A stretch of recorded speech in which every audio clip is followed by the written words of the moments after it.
Mabuhay. Today I'll be talking sports with journeyman Krenz Carlos, basketball player that has played in the Manny Pacquiao Basketball League in the Philippines. Kumusta? Costa, man. Thanks for having me. You're welcome. Okay, let's start. How did you get into basketball? And tell us a bit about yourself.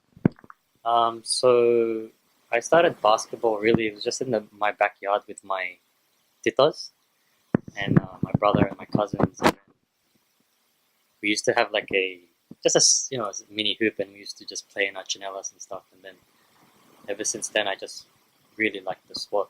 So, and about me, I was born in Pampanga. I was born in the Philippines, and I migrated over here, I think in 1995. I was 5 years old. I went straight to kindy.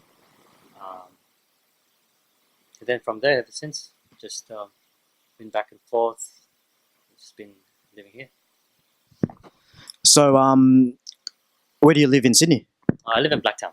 Blacktown. Cool. Can you tell us your story in the sport of basketball? Who do you play for now? Who have you met? And just anything that you just think of. So I play for Penrith Panthers in the ABA Championship here in New South Wales. So we play against other cities and other regions in New South Wales, and I just played reps. Honestly, I just played reps in my juniors growing up, and then I'm going to ITC camps, intensive training camps for basketball in New South Wales, and then from there just kept training every day, and that's pretty much it. And played through high school, played high level through high school, and kept developing from there. So, when did you move to the Philippines? I moved there twice. So after high school, I pursued college at the University of Santo Tomas. I was there for a year and a half. It didn't work out, as what I thought would be. Then I came back. I studied at the University of New South Wales, and then I played. I won a championship with the Blacktown Storm in 2012, and then moved over to Penrith ABA in 2014. And then once I graduated, I thought, you know what, give it a second shot. That was 2016.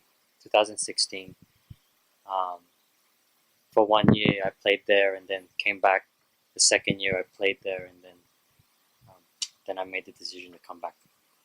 For us that don't know what the ABA is, what does that stand for? It's the Australian Basketball Association. So it's the semi-professional level of basketball in Australia. So it's under the NBL, and each state has its own league. And it's a good competition. Guys from college come back, guys from the NBL come and play for the clubs. So That's cool. So, I guess you can still play for the Sydney Kings or somewhere in the NBL.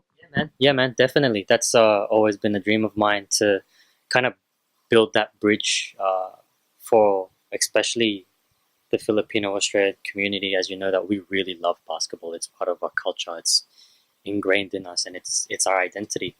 And that's definitely something that I dream about, and I think it's still possible to this day. Okay, you said basketball. We all know that it's something cultural, something larger than and it's within the Filipino community and the Filipino culture. But if you're not in the Philippines, does everyone know anything about the Manny Pacquiao Basketball League? All right, so that's a good question, because it's obviously been known as the PBA, which is the topmost professional league in Philippines. A lot of people don't know that the PBA was also, I think, the second paid professional basketball league in the world, and I think it was the first in Asia. So that's where the best Filipino basketball players are. Manny Pacquiao's league is similar to, it's a semi-professional league which is under that. So it's a great opportunity for many of the locals and many of the guys who are aspiring to get signed by a PBA team to play. So the benefit of that is they keep playing more games. It's televised. You get paid, and there's a possibility that you're going to be ready to be. If you get signed up by a PBA team, you're ready you're in shape, you've been playing, you've been getting money, so you're ready to come in. So it's a great way for Manny to just showcase the amount of talent the Philippines has. Have you met Manny Pacquiao? Yeah, I saw him. Yeah, he's a bit of a shorty for sure, but his hands good build. His hands are like Oh, so you played against him? no. I just saw him like arm's length away, and he's yeah, big hands, yeah, strong hands. Did you say anything to him? No, he walked past. He stood in front for a bit, and then just walked. You should have offered him a one-on-one, maybe. Yeah. Wait, in boxing or basketball? Basketball. Okay, yeah, basketball for sure, but boxing, no way. All right, something more serious. You said you've immigrated here from the Philippines. You spend a lot of time in both Australia and Philippines. What sacrifices did you have to make to get, or just to pursue your dream? Yeah, look, that's a lot of social things I'd had to sacrifice, definitely. Um, you know, the prestigious and the luxuries type of stuff, buying a car, a house, um, and like traveling the world. I'd have to put that on hold because I knew your window for professional sports is very small.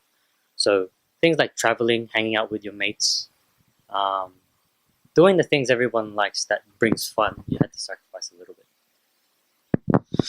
So tell us, when you went to play in the Philippines, who'd you play for? And this is something that I very much interested in.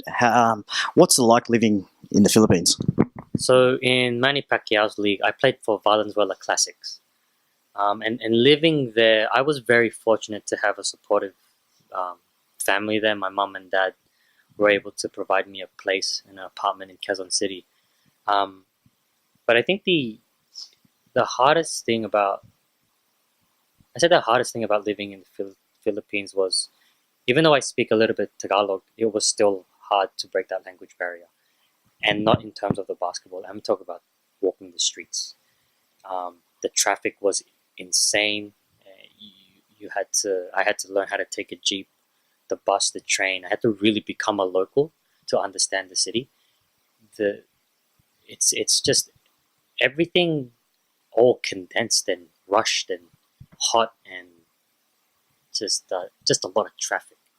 So if I had a training at 4 p.m., I would want to be there at 3 p.m., but I would have to leave by 12 because the traffic was so insane. And that's what you had. You had to think ahead a lot just so to be on time. That's good. That's actually a good insight to that. I guess before you got there, how did the news break, or how did you get the news, and how did that make you feel when you got the opportunity to play in the Manny Pacquiao League? My dad's friend told me, and at first I was like, Manny Pacquiao's league. I thought that wasn't. At first, I thought that wasn't good exposure to the PBA, but when I found out, it really was. And when they said you got to prove yourself. So I said, all right, let's go. I proved myself, and then they signed me, and I was excited. And I was excited. It was a bit of fear, but I knew that the motivating factor for me was that I had a community back here in Sydney to really push forward. So I was excited when I heard it. Okay, this is a very hard question. I hope you can sort of answer it to the best of your ability. How can you grow the game of basketball in Australia, and how close is the dream of playing NBL to you? The dream is I feel it like it's just a relationship away. I feel into the NBL. Like I said before, I don't really know if we've really had a Filipino Australian player even on a roster spot in the NBL. So I feel like I'm a relationship away. The community here in basketball knows me. How to grow the game? That's a really good question, because it is growing, and from what I see, it's growing through social media. But we need more media exposure in terms of TV wise.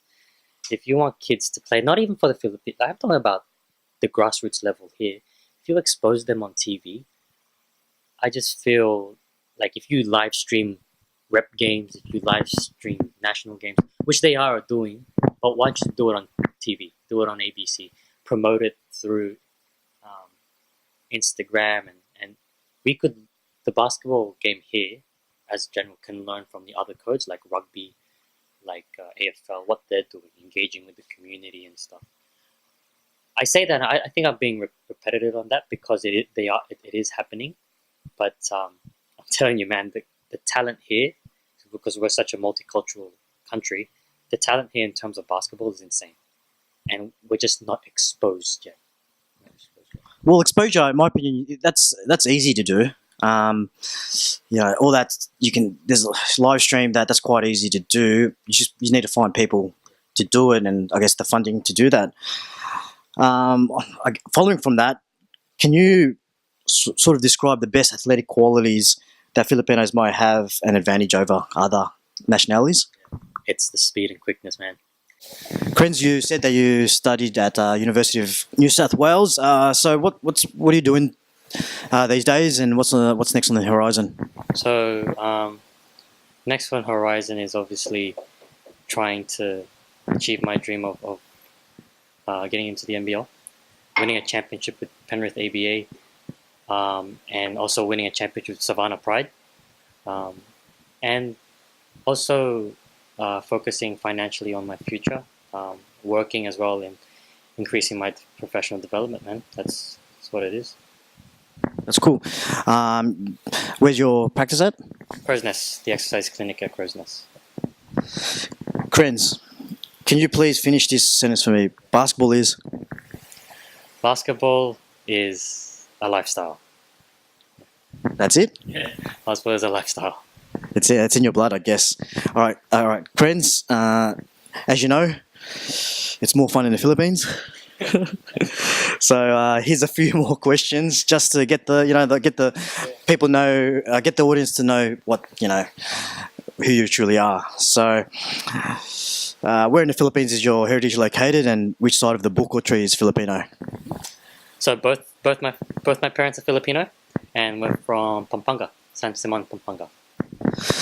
You spent time in the Philippines. Can you sing us the national anthem, please? Lupang hinira, perlas nagsingalangan, araw ng puso, sa dibdib mo'y buhay. That's cool. No, that's cool. That's cool. Yeah. It's not bad. It's more than me. What advice would you give to other Pinoys to inspire them to pursue or further pursue a professional sporting career?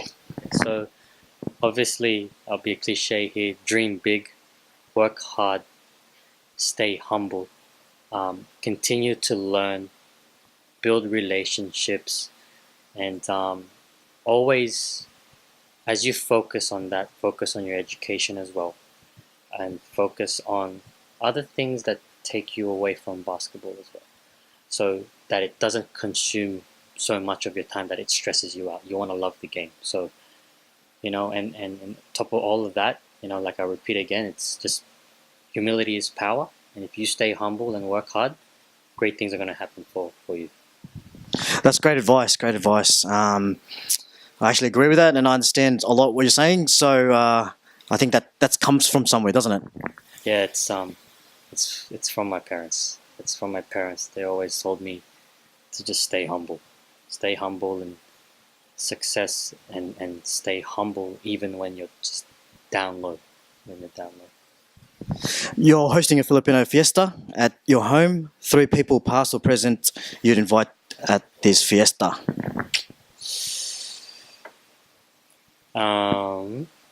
That would be gotta go Michael Jordan, man. Gotta go Michael Jordan. I'm a huge Dr. Dre fan. Beats by Dre. Yeah, bring him over. And I would go that the cooking show guy, Anthony Bourdain. All right. Yeah. Cool. That's new.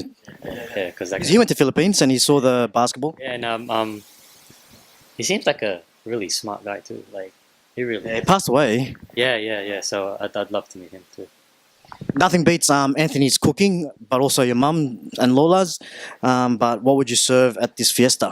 Oh, I've got to serve I gotta serve my favorite dish, kare kare.